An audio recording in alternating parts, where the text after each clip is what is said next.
Okay, so something pretty significant seems to be shifting inside the White House. Today we're going to break down a sudden pivot on Iran, and it's reportedly being driven by some really urgent warnings from President Trump's own advisors about a looming strategic trap in the Middle East. So this is the big question that really frames this entire situation. And believe me, this is a very real concern being voiced at the highest levels. The thinking is that the current path might be leading America into a conflict it doesn't want, and one that might even be a carefully calculated setter. And here's the one word that's reportedly changing everybody's mind: quagmire. The argument being made to the president is that this isn't just any old conflict. No, this is a specific kind of entanglement, one designed to bog the U.S. down for a very, very long time. Now, when we say quagmire in this context, we're talking about more than just a messy situation. It's a conflict that would just drain American resources, money, and attention, all while really serving the strategic goals of other players in the region, not the United States. And this really gets to the heart of the tension. See, on one side, you have the administration's whole America First policy, which is supposed to be all about focusing on things at home. But on the other side, you've got the very real possibility of another endless conflict. And the argument is, you just can't have both. So, this all brings us to what's being called the quagmire theory. This is the central argument that seems to be driving this entire potential shift in policy. The crucial point here is that word trap. This isn't being framed as some kind of accident or a simple escalation. The fear is that it's a calculated problem, designed specifically to pull the U.S. deeper and deeper into a conflict that would be incredibly difficult to get out of. So in response to this fear, we're reportedly seeing a major policy shift being considered.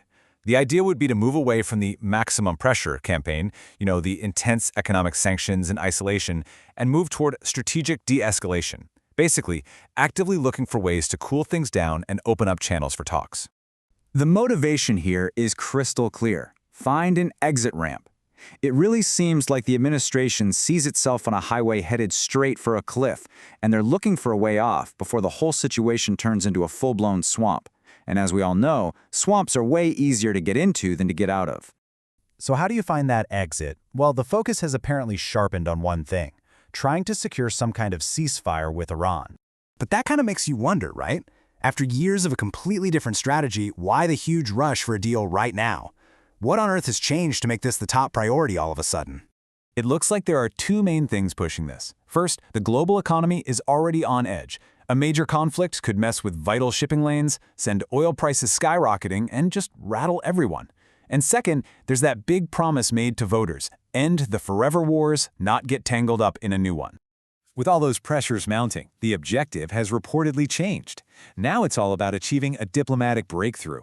The whole focus is shifting from confrontation back to communication, trying to find a way forward with Tehran. And here's the reported strategy to get there. Step 1, start using back channels. Quiet, informal talks away from the media, just to see what's actually possible. Step 2 is to figure out what a win even looks like. What kind of deal could President Trump not only accept, but more importantly, declare as a victory? This quote, which is reportedly being passed around inside the administration, just sums up the perfect outcome perfectly. It's to get a political and diplomatic victory that secures U.S. interests and de-escalates the entire crisis, all without having to resort to military action. So all of this leads to a massive decision point. The whole situation is really just hanging in the balance, and there are two very, very different paths this could go down. And I mean, just look at the stakes here. Path A could lead to a truly historic peace deal, a de-escalation that could reshape the entire region. But Path B, well, that's the other side of the coin. A failure to find that exit ramp could lead to getting pulled in even deeper into a much more costly conflict. And we're not talking about a long-term choice here. The consensus from these reports is that this isn't months or years away. The next few weeks are going to be absolutely decisive in figuring out which of these two paths the U.S. is going to take. Which leaves us with the final huge question. Can the administration actually navigate its way out of this potential trap? Or is the pull of regional gravity, that incredibly complex web of alliances and old rivalries, just too strong to overcome?